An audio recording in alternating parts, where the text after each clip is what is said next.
Social dynamics and boardroom negotiations often appear to be driven by the visible actions of the participants. However, foundational research in psychology suggests a second layer of influence operating beneath the surface of our daily interactions.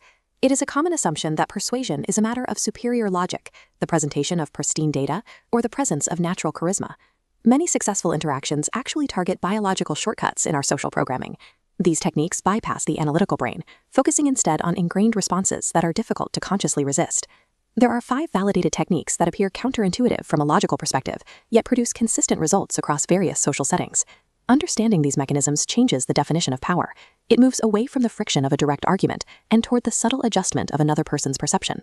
To build rapport with a rival or a distant colleague, the most effective path is not to perform a favor for them, but to ask them to perform a favor for you. This is cognitive dissonance. The brain seeks equilibrium between outward actions and internal beliefs. When performing a favor, the mind justifies it to maintain balance. Internal perception shifts to align with behavior. I am helping, so I must like them. Requesting a minor favor serves as a mechanism to align an opponent's internal feelings with their outward actions.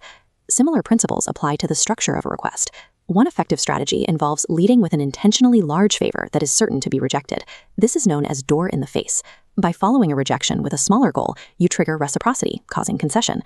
The inverse, foot in the door, relies on a trivial yes for momentum. Agreeing to a small request increases the likelihood of agreeing to a larger one. This is driven by the principle of consistency.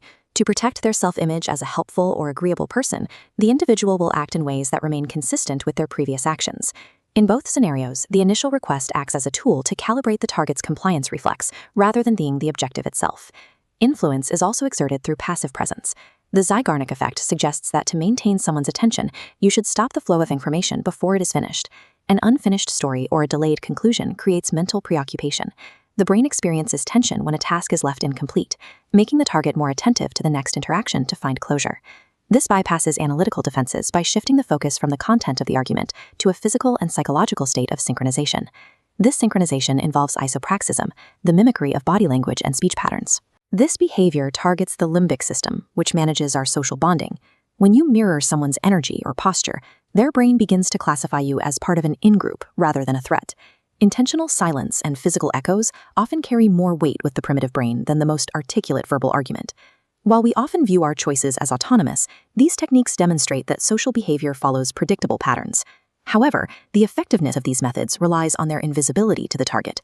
If a person realizes they are being played, they experience reactance. The brain perceives a threat to its autonomy and snaps into a defensive state. This triggers active resistance.